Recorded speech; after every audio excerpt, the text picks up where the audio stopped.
예레미야 51장 54절에서 64절까지 말씀 한 절씩 교독하겠습니다. 바벨론으로부터 부르짖는 소리가 들리도다. 갈대아 사람의 땅에 큰 파멸의 소리가 들리도다. 이는 여호와께서 바벨론을 황폐하게 하사 그 큰 소리를 끊으심이로다. 원수는 많은 물같이 그 파도가 사나우며 그 물결은 요란한 소리를 내는도다. 곧 멸망시키는 자가 바벨론에 이르렀음이라. 그 용사들이 사로잡히고 그들의 활이 꺾이도다. 여호와는 보복의 하나님이시니 반드시 보응하시리로다. 만군의 여호와라 일컫는 왕이 이와 같이 말씀하시되, 내가 그 고관들과 지혜 있는 자들과 도백들과 태수들과 용사들을 취하게 하리니 그들이 영원히 잠들어 깨어나지 못하리라. 만군의 여호와께서 이와 같이 말씀하시느니라. 바벨론의 성벽은 회파되겠고 그 높은 문들은 불에 탈 것이며 백성들의 수고는 헛될 것이요 민족들의 수고는 불탈 것인즉 그들이 쇠잔하리라. 유다의 시드기야 왕 제4년에 마세야의 손자 네리야의 아들 스레야가 그 왕과 함께 바벨론으로 갈 때에 선지자 예레미야가 그에게 말씀을 명령하니 스레야는 병창감이더라. 예레미야가 바벨론에 닥칠 모든 재난 곧 바벨론에 대하여 기록한 이 모든 말씀을 한 책에 기록하고 스라야에게 말하기를, 너는 바벨론에 이르거든 삼가 이 모든 말씀을 읽고 말하기를, 여호와여 주께서 이곳에 대하여 말씀하시기를, 이 땅을 멸하여 사람이나 짐승이 거기에 살지 못하게 하고 영원한 폐허가 되리라 하셨나이다 하라 하니라. 너는 이 책 읽기를 다한 후에 책에 돌을 메어 유브라데 강 속에 던지며, 함께 읽겠습니다. 말하기를, 바벨론이 나의 재난 때문에 이같이 몰락하여 다시 일어서지 못하리니 그들이 피폐하리라 하라 하니라. 예레미야의 말이 이에 끝나니라. 아멘. 오늘 본문 51장의 전반부를 보면 7절에 바벨론을 온 세계가 취하게 하는 금잔이라고 표현합니다. 그러니까 바벨론은 술이 담긴 큰 잔이고 이 술을 마시고 온 땅의 민족들이 취해서 미쳤다. 51장 7절에 그렇게 평가하고 있습니다.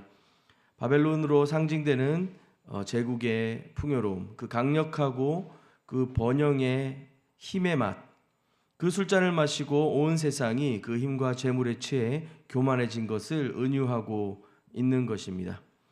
힘과 권력, 강력함과 풍요를 경배하고 숭상하며 또 그것에 마음을 다 빼앗기고 성경의 표현으로는 미쳐버려 힘없고 미약한 나라와 민족을 학대하고 억압하는 것, 그것이 금잔 바벨론 세상의 특징이었습니다. 오늘 우리가 읽은 본문 54절에 보면 바벨론으로부터 부르짖는 소리가 들리도다. 갈대아 사람의 땅에 큰 파멸의 소리가 들리도다. 이어 55절에서도 그 큰 소리를 끊으심이로다. 그 물결은 요란한 소리를 내는도다. 사실상 영원할 것 같았던 그 금잔에 취해버린 나라들은 그들 자신뿐 아니라 이 바벨론의 파멸과 황폐함을 지켜보며 얼마나 놀랐을까요? 이 예레미야의 그 멸망의 예언들을 들으며 얼마나 놀랐을까요? 당사자 바벨론은 말할 것도 없습니다. 금잔에 취해 깨어날 것 같지 않던 그들의 잔치 소리, 그들의 소란함이 이제는 부르짖는 소리, 큰 파멸의 소리, 그 큰 소리, 요란한 소리에 묻혀버렸습니다. 56절입니다. 곧 멸망시키는 자가 바벨론에 이르렀음이라. 그 용사들이 사로잡히고 그들의 활이 꺾이도다. 여호와는 보복의 하나님이시니 반드시 보응하시리로다. 곧 멸망시키는 자, 하나님께서 북쪽에서 불러온 한 나라입니다. 역사적으로는 메대 왕들이기도 하고 바사의 고레스 왕이라고 표현될 수도 있겠습니다. 중요한 것은 바벨론보다, 그 영원할 것 같던 제국 바벨론보다 더 강한 나라가 있다는 것입니다.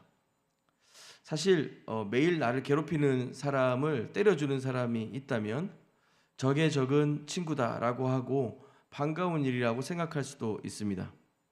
또 한편 다르게 생각해 볼 수도 있는데요, 저들보다 더 강한 나라가 있다면, 매일 나를 괴롭히고 짓밟는 저 나라보다 더 강한 나라가 있다면 도저히 우리는 다시 일어날 가능성이 없겠구나라고 절망할 수도 있겠습니다. 절망이든 반가운 일이든 이 역사에 일어나고 있는, 그리고 그 일어날 일들에 대하여 오늘 본문은 그 배경을 명확히 명시하고 있습니다. 여호와는 보복의 하나님이시니 반드시 보응하시리로다 그 말이죠. 그 곧 멸망시키는 자의 실체를 설명합니다. 강성한 또 다른 제국의 힘의 논리가 아니라 그 멸망하는 자를 일으키시는 분은, 바벨론을 심판하시는 분은 여호와 하나님이십니다.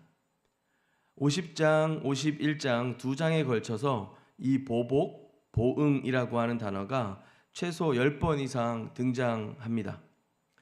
우리가 살아가는 세상과 이 역사의 폭풍 같은 소용돌이 이 한가운데에서 금잔에 취한 세상처럼 또 그것에 휘둘려 살아가던 애굽과 바벨론에 우리의 명줄을 거는 것이 아니라 이 모든 일을 섭리하시고 다스리시는 우리 하나님 여호와, 보응하시고 갚으시는 그분께 우리의 사활을 걸어야 함을 우리는 오늘 말씀을 통해서 알 수 있습니다.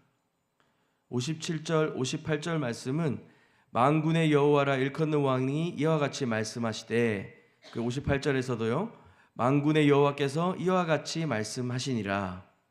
예레미야는 만군의 여호와께서 이와 같이 말씀하시니라 라고 시작하는 57절, 58절을 통해서 우리로 하여금 보응하시고 보복하신 하나님, 지금 모든 이 역사의 물줄기들을 다스리시고 통치하시고 이끄시는 그 하나님을 보게 만듭니다.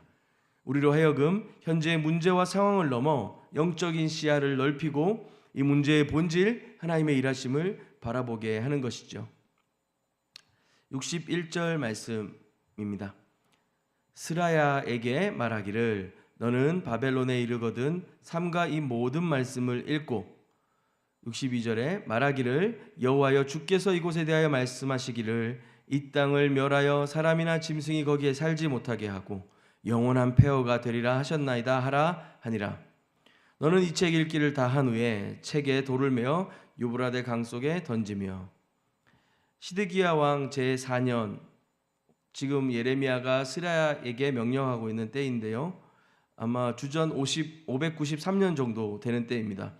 예루살렘이 완전히 무너지기 한 7년 정도 전이기 때문에 이스라엘은 늘 풍전등화와 같은 위기 속에 있었고, 내적으로는 엉망진창인 왕들과 무너졌고 망가진 다윗의 언약과 성전의 약속들로 인해서 하나님이 정말 살아계신가 고민할 때였고요.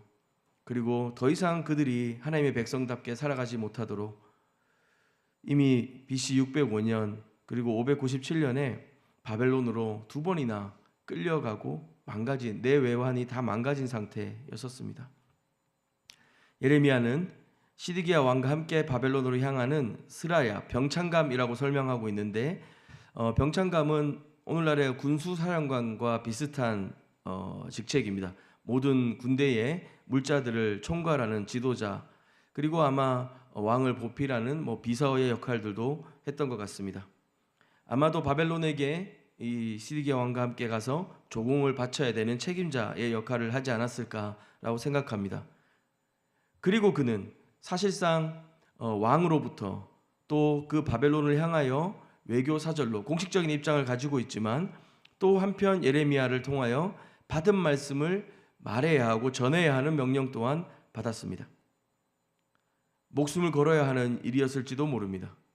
왜냐하면 그 내용이 하나님의 말씀이었고 바벨론에 닥칠 모든 재난들이었기 때문에 이 스라야가 그것을 말하고 전하는 것은 사실 쉬운 일은 아니었을 것 같습니다. 여호와의 예언을 다 낭독한 뒤에 그 책을 돌에 메어 물에 던지라고 하는 일종의 퍼포먼스를 예레미야는 스라야에게 명합니다. 돌에 메어서 던져진 그 돌은 아마 바벨론의 완전한 몰락을 상징하는 것이었을 것입니다. 강바닥에 떨어진 그 책이 다시 떠오를 수 없듯이 말입니다. 아마 이미 두 번에 걸쳐 잡혀간 이 유대 백성들은 스라야의 이야기를 다르게 듣지 않았을까 싶습니다. 예레미야가 이스라엘에서 예루살렘에서 그 끝없는 미움과 멸시를 당하면서 그가 전하였던 여호와의 말씀들이 이제는 그 바벨론의 포로로 잡혀간 그들에게도 들려지고 있는 것이죠. 또한 이 스라야라고 하는 사람을 통해서 실제로 그 퍼포먼스를 통해 더 상징적인 예언으로 확실하게 그들의 마음에 각인되고 있지는 않는지 생각해 보게 됩니다. 예레미야가 이 병창감 스라야에게 지시한 내용 세 가지를 좀 살펴볼 텐데, 먼저는 말씀을 소리내어 낭독하라고 하는 것입니다. 61절에 나와 있는데요. 사실상 성경 읽기에도 해당된다고 생각이 됩니다.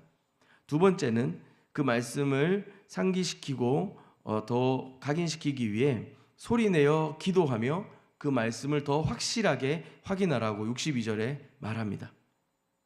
또한 방금 설명드린 것처럼 말씀과 함께 그 말씀의 내용이 어떻게 이루어질 것인지를 상징적으로 보여주는 행위를 통해 예고된 미래와 행동과 말씀으로 63절, 64절은 이 성경 읽기, 기도 그리고 삶이 동반된 강력하고 어떤 성경이 분명하게 말하고 싶은 것들을 전달하게 하는 그런 행동들을 예레미야는 스라야에게 요청하고 있는 것입니다. 64절 말씀에 보면 오늘 51장 마지막인데요.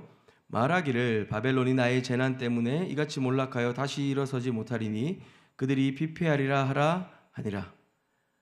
예레미야의 말이 이에 끝나니라. 예레미야 1장이 기억나실까요? 대부분의 예언서들은 하나님께서 누구에게 주신 예언이다, 말씀이다 이렇게 시작을 하는데, 예레미야는 예레미야의 말들이다 라고 하면서 시작을 합니다. 그리고 51장, 물론 52장이 남아있긴 하지만 51장 마지막 절에 예레미야의 말이 이에 끝나니라 라고 하면서 이 예레미야의 말들이라고 하는 마치 이 예레미야서의 제목과 같은 이 구절로 오늘 예레미야서가 이렇게 마무리되게 됩니다. 여기에 이 말들이라고 하는 단어는 직역하게 되면 사실은 이 말씀이라고 돼 있지만 조금 더 우리가 이해하기로는 다바르라고 하는 디브레 다바르 이렇게 되는 히브리어를 쓰게 되는데, 이거는 그냥 말 이상의 의미를 좀 가지게 됩니다. 말과 행동을 전부 포괄하는 단어가 되죠. 그래서 사실은 예레미야의 말들이라고 이 예레미야서의 제목을 정하기보다는 예레미야의 이야기 혹은 예레미야의 삶과 말들이라고 또 우리는 읽을 수가 있는 것입니다. 우리가 이렇게 생각해 볼 수 있는 것은 사실상 그 시대의 모든 사람들은 그 금잔에 취하여 이 바벨론의 힘을 숭상하며 그들은 그 누구의 말도 듣지 않았었습니다. 그러나 예레미야는 그 한가운데에서 여호와 하나님께서 주신 그 예언과 그 멸망의 말씀들을 그 삶을 다하여 살아내며 보여주며 증거하였던 것입니다. 우리는 구약의 예언들이나 구약의 말씀들을 하나님이 그저 한 매개를 통하여 우리에게 던져주신 어떤 우리 밖에 있는 이야기라고 생각하기 쉽지만, 이 예레미야의 말들은 그가 살아냈던 말들인 것입니다. 1장부터 51장까지 우리가 좀 지겹도록 들었던 각 나라에 대한 멸망과 이스라엘의 죄악들을 폭로하는 이야기들 속에 사실상 예레미야의 삶이 담겨져 있었습니다. 예레미야는 그곳 가운데 공감하였고, 예레미야는 그 한가운데서 아파하였고, 예레미야는 그 한가운데서 눈물을 흘렸고, 예레미야는 그 한가운데서 하나님을 바라보았던 것입니다. 하나님의 말씀이 구체적인 살과 피를 지닌 예레미야라는 개인을 통하여 선포되었고, 그것을 살아내는 그의 삶을 통하여 오늘 우리에게 또한 이것은 우리와 분리된 말씀이 아니라는 것을 강조하고 보여주는 것입니다.